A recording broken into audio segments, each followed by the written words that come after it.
जोधपुर का मेहरानगढ़ किला, ये वो किला है जिसे वीरों ने बनाया और सूरज ने सजाया।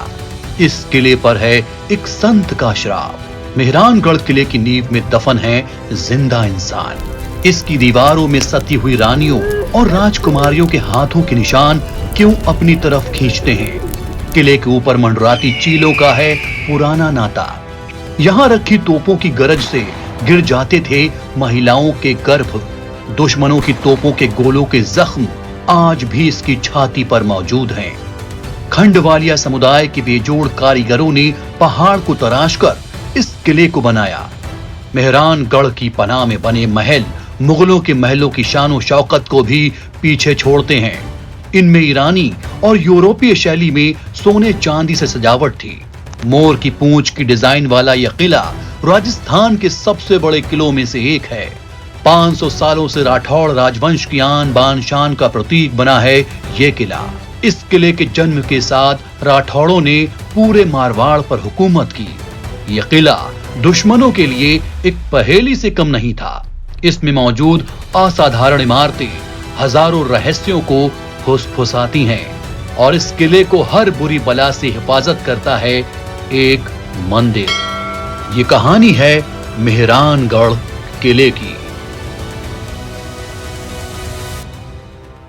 कहानी का आगाज होता है जोधपुर से करीब 9 किलोमीटर दूर मंडोर से। राव जोधा मंडोर के राजा रणमल के 24 बेटों में से एक थे और 1458 को 15वें राठौड़ शासक के तौर पर गद्दी पर बैठे।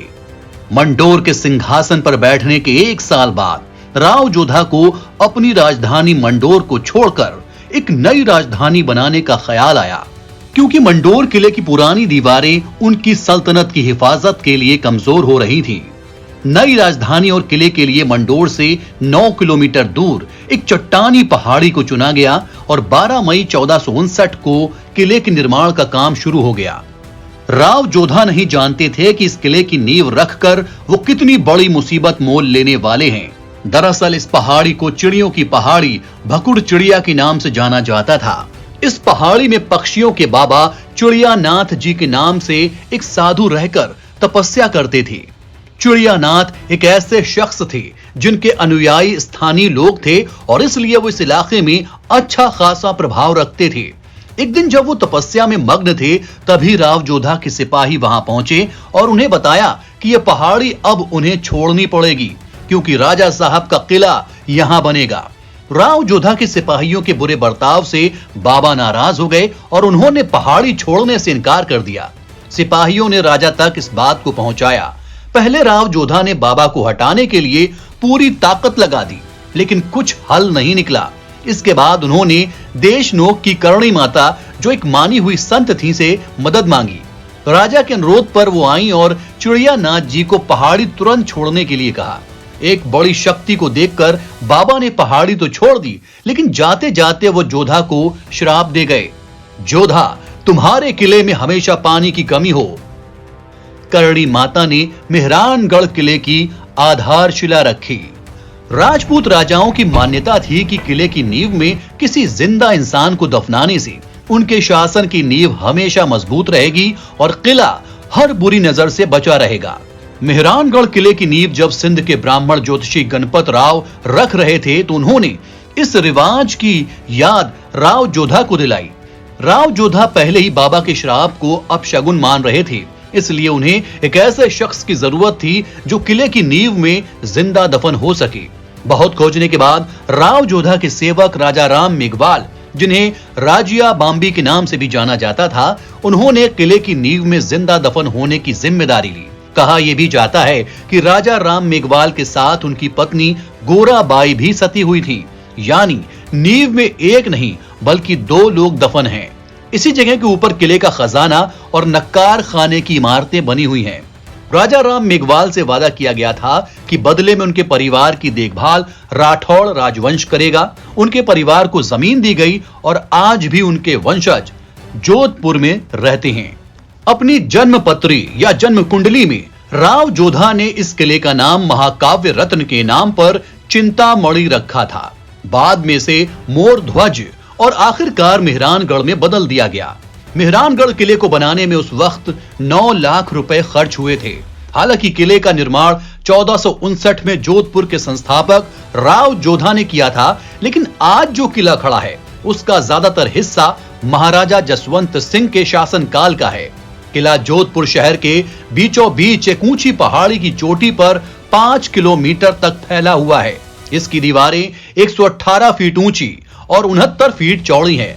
राजस्थान के कुछ सबसे खूबसूरत और ऐतिहासिक महलों की हिफाजत यह किला करता है। पुराने पारंपरिक समुदायों में से एक खंडवालिया समुदाय को बड़े बड़े पत्थरों को तोड़ने का ज्ञान था और उन्होंने दूसरे लोगों के साथ मिलकर पहाड़ी को एक मजबूत किले में तब्दील कर दिया था। मेहरानगढ़ और जोधपुर के जन्म के साथ राठौड़ों ने अपने सुनहरे युग में प्रवेश किया। जब राव जोधा ने यह किला बनवाया था तब यह बहुत छोटा था और सिर्फ एक दरवाजा था। वर्तमान में मौजूद 7 दरवाजों में से केवल एक जोधा ने बनवाया था। जैसे जैसे राठौड़ राजवंश मजबूत होता गया तो मेहरानगढ़, जो उनके शान और शौकत का आईना था और उनकी ताकत की नींव बना, इसका विस्तार होता गया। लगभग हर शासक ने इस किले में अपनी छाप छोड़ी और यही किले की अनोखी खूबसूरती की वजह है, क्योंकि आज ये अलग अलग शासनकाल, शैलियों और प्रभावों का एक शानदार मिश्रण है। मेहरानगढ़ में प्रवेश करने के लिए 7 दरवाजे हैं। जयपुर। महाराजा मानसिंह ने 1806 में जयपुर और बीकानेर के साथ युद्ध में अपनी जीत का जश्न मनाने के लिए यह दरवाजा बनवाया था। फतेहपुर। 1707 में मुगलों से आजादी का जश्न मनाने के लिए महाराजा अजीत सिंह ने यह दरवाजा बनवाया था। गोपालपुर। फतेहपुर के बाद यह दूसरा पुल है। डेढ़ कांगड़ा पुल। इस दरवाजे की दीवारों पर, जिस पर आज भी तोपों के गोलों की बमबारी के निशान मौजूद हैं, सबसे मजबूत माना जाता है। अमृत पोल। यह डेढ़ कांगड़ा पोल और लोहा पोल के बीच में है। लोहा पोल। लोहा पोल किले का मुख्य द्वार और अंतिम प्रवेश द्वार है। इस दरवाजे को दुश्मन के हाथियों को तेज नुकीले कीलों से प्रवेश करने से रोकने के लिए डिजाइन किया गया था। इसको पार करते हुए ठीक बाईं ओर रानियों और कुछ राजकुमारियों के हाथों के निशान, यानी कि सती चिन्ह हैं, जो अपने पति की मौत के बाद कई वर्षों तक सती हुई थीं। ऐसा माना जाता है कि इस किले की दीवार में महाराजा मानसिंह की पत्नियों के हाथ हैं। यह भी कहा जाता है कि इस किले में, इस दरवाजे के पास कई आत्माएं रात में नजर आती हैं। सूरज पोल।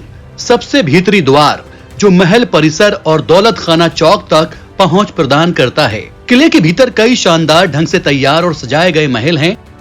श्रृंगार चौक। श्रृंगार चौक वो पहला प्रांगण है जहां आप आते हैं। एक कोने में एक संगमरमर का सिंहासन है, जहां जोधपुर के नए शासक का श्रृंगार होता था। हाथी का हौदा। हौदा एक तरह की 2 डिब्बों वाली लकड़ी की सीट होती थी, जो हाथी की पीठ पर बांधी जाती थी।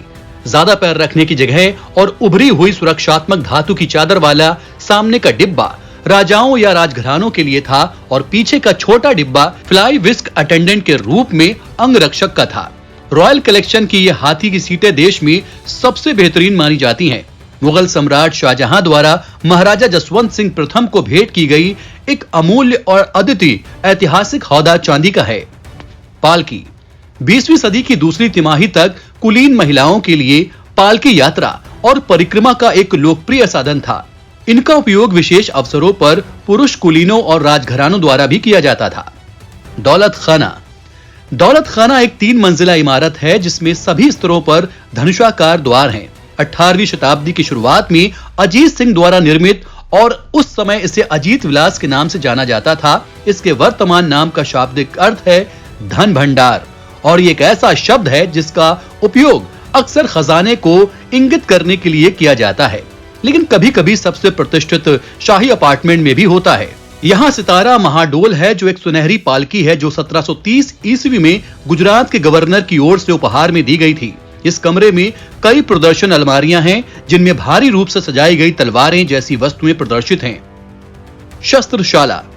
ये गैलरी जोधपुर में हर काल के कवच का एक दुर्लभ संग्रह प्रदर्शित करती है। प्रदर्शन में चांदी, सोना, गेंडे के सींग, हाथीदांत से बनी तलवार की मूठें, माणिक, पन्ना और मोतियों से जड़ी ढालें और बैरल पर सोने और चांदी के काम वाली बंदूकें हैं। गैलरी में कई सम्राटों की निजी तलवारें भी प्रदर्शित हैं। उनमें राव जोधा की खंडा जिसका वजन 3 किलोग्राम से ज्यादा है। अकबर की तलवार और तैमूर की तलवार जैसी महान चीजें रखी हुई हैं। फूल महल, ये एक और भव्य और शानदार कमरा है जिसका निर्माण 18वीं शताब्दी के मध्य में अजीत सिंह के पुत्र अभय सिंह ने करवाया था। इस ऊंचे कमरे का इस्तेमाल बाहरी मेहमानों के स्वागत के लिए किया जाता था। यहाँ पर राजा अपने खास लोगों से बातचीत करते थे। तख्त निवास, ये राजस्थान के सबसे उल्लेखनीय अंदरूनी हिस्सों में से एक है और यह महाराजा तख्त सिंह का निजी अपार्टमेंट था। ये एक असामान्य रूप से बड़ी जगह है। झांकी महल, उत्तरी विंग की ऊपरी मंजिल पर झांकी महल मौजूद है। झांकी महल से महिलाएं नीचे आंगन की गतिविधियों को देख सकती थीं। कमरे में अब बच्चों के पालने का संग्रह है। जनाना खाना, ये छोटा आंगन हल्के पीले बलुआ पत्थर में सबसे उत्कृष्ट जालीदार नक्काशीदार स्क्रीनों और बालकनियों से घिरा हुआ है जिन्हें आप कभी देखने की कल्पना भी कर सकते हैं। यह महल परिसर का सबसे पुराना हिस्सा भी है। मोती महल, मोती महल का नाम इस्तेमाल किए गए चूने के प्लास्टर की गुणवत्ता के कारण पड़ा है जो बारीक कुचले हुए सीपियों के साथ मिला होता है। ये कमरे की सतहों को मोती जैसी चमक देता है। कमरे के दूर की ओर 5 गहरी कोठरियां सजावटी वास्तुशिल्प सुविधाओं की तरह दिखती हैं, लेकिन वे वास्तव में गुप्त बालकनियां हैं। यहां से महाराजा की रानियां कभी कभी चुपचाप बैठकर अदालती कार्रवाई सुनती थीं। मोती महल से निकलने के बाद आप इस प्रांगण में आ जाते हैं जहां आपके चारों तरफ और भी ज्यादा अद्भुत नक्काशीदार वास्तुकला है। आगे बढ़ने से पहले आराम करने के लिए ये एक आदर्श जगह है। इस आंगन में कुछ छिपे हुए रत्न भी हैं, जैसे कि कोने में एक चित्रित दरवाजा जिसमें फीके पैनल दृश्य है। नक्काशी गजब है। महल खत्म होते ही आप एक बाजार में पहुंच जाते हैं। यह बाजार यहाँ के शासकों के जमाने से लग रहा है। किले में रहने वाले लोग यहाँ से खरीदारी करते थे। यहाँ राजस्थानी कल्चर से जुड़ा सामान जैसे कपड़े, हैंडीक्राफ्ट, जूते, ज्वेलरी वगैरह की खरीदारी आप भी कर सकते हैं।